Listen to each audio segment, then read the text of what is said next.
આણંદના સોજિત્રામાં શિક્ષણને કલંકિત કરતી એક ચોંકાવનારી ઘટના ઘટી છે, જેમાં લીંબાલી શાળાની આચાર્યની ઓફિસમાંથી જ દારૂની બોટલો મળી આવી છે. અને ચોંકાવનારી વાત એ છે કે દારૂની એક કે બે નહીં પરંતુ 50 જેટલી ખાલી બોટલો મળી છે. ઓફિસની તિજોરીમાંથી આ દારૂની બોટલો મળતા ચકચાર મચી છે. ઇન્ચાર્જ ટીપીઈઓ દ્વારા પોલીસ ફરિયાદ નોંધાવવામાં આવી છે. સુરેશ માછી સામે પોલીસે કાર્યવાહી પણ હાથ ધરી છે. હવે આ દારૂની બોટલો મળતાની સાથે જ અનેક સવાલો ઊભા થઈ રહ્યા છે. આચાર્યની ઓફિસમાં શું દારૂની મહેફિલો ચાલતી હતી? એવા અનેક સવાલો અત્યારે ઊભા થઈ રહ્યા છે, કારણ કે આ શિક્ષણનું ધામ છે અને શિક્ષણના ધામમાં આવી કલંકિત કરતી ઘટના ઘટી છે.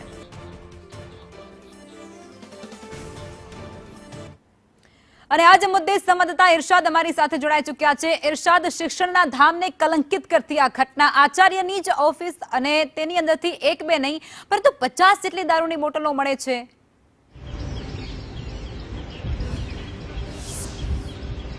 હજી ચોક્કસ જે સોજિત્રા તાલુકાના લીંબાલી ગામની આ પ્રાથમિક શાળાના આચાર્યની જે ઓફિસ હતી અને તેની તિજોરીમાં તપાસ કરવામાં આવતા 50 જેટલી વિદેશી દારૂની ખાલી બોટલો મળી આવી હતી, જ્યારે ટેબલ ઉપરથી અડધી ભરેલી પણ બોટલ મળી આવી હતી. ત્યારે ચોક્કસ સવાલ થાય છે કે અહીંયા આ દારૂની મહેફિલ ચાલતી હતી, એક શિક્ષણ ધામ કહેવાય, અને તે જગ્યા ઉપર જે આચાર્ય છે તેના દ્વારા આ પ્રકારની જે કામગીરી કરવામાં આવતી હતી, જેને લઈને સ્થાનિકોમાં અને ગ્રામજનોમાં પણ ભારે રોષ જોવા મળી રહ્યો છે.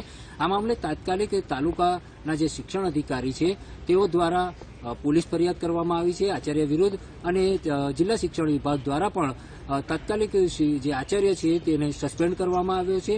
અને આ મામલે પોલીસ દ્વારા પણ હવે વધુ તપાસ હાથ ધરવામાં આવી છે, અને જે શાળા છે તેના પરિસરમાં કોણ કોણ પ્રવેશ કરતું હતું, તેમજ આ શાળામાં આચાર્યની સાથે અન્ય કોણ લોકો આ દારૂની મહેફિલ માણતા હતા, તે મામલે પણ પોલીસ દ્વારા હાલ તપાસ ચાલુ કરવામાં આવી છે. જી આભાર ઇરશાદ.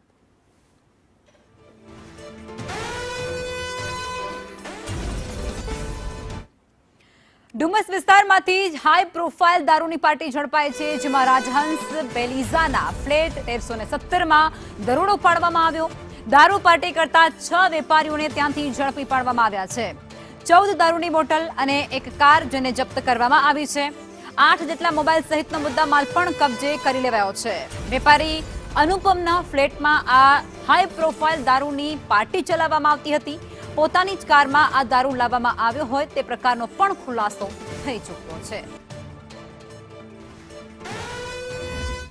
તમામ આરોપીઓ કાપડના વેપારી છે અને તપાસ આજે રેડ દરમિયાન અમને કુલ 14 જેટલી બોટલો ઇંગ્લિશ દારૂની મળી આવી.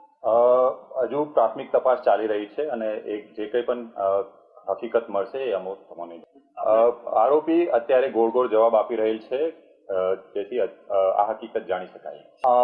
આ જે ફ્લેટ છે એ આરોપી અનુપ નામના એક વ્યક્તિ છે, એમનો પોતાનો ફ્લેટ છે. સુરતના ડુમ્મસ વિસ્તારમાં ફરી એકવાર દારૂની મહેફિલ ઝડપાઈ છે. આ વખતે એરપોર્ટની સામે આવેલા રાજહંસ બેલીઝિયા ક્લબ છે તેની અંદર દારૂની મહેફિલ ચાલી રહી હતી અને પોલીસને બાતમી મળી અને પોલીસે બાતમીના આધારે આ જે બિલ્ડિંગ છે 1317 નંબરનું જે કહેવાય કે રૂમ હતો તેની અંદર દારૂની મહેફિલ ચાલી રહી હતી. પોલીસને બાતમી મળી હતી અને બાતમીના આધારે જ રેડ કરવામાં આવી છે. 6 જેટલા કાપડના વેપારીઓની અત્યારે પોલીસ દ્વારા ધરપકડ કરવામાં આવી છે. તેમની પાસેથી મોટા પ્રમાણમાં દારૂ પણ કબજે કરવામાં આવી રહ્યો છે. સાથે વાત કરીએ તો જે પ્રમાણે દારૂની મહેફિલ ચાલી રહી હતી અને તે દરમિયાન જ પોલીસને બાતમી મળી હતી. વાત કરીએ તો આરોપી છે તે તમામે તમામ આરોપી કાપડના વેપારી છે. અનુપ પીપળિયા, ગોપાલ રાથી, ધીરજ પાપડિયા, આનંદ પાપડિયા, મુદસ્સર માકડ અને ગગન ચાકડ, આ તમામે તમામ લોકોની દારૂ સાથે પોલીસે ધરપકડ કરી છે અને પ્રોહિબિશન એક્ટ હેઠળ ગુનો નોંધ્યો છે.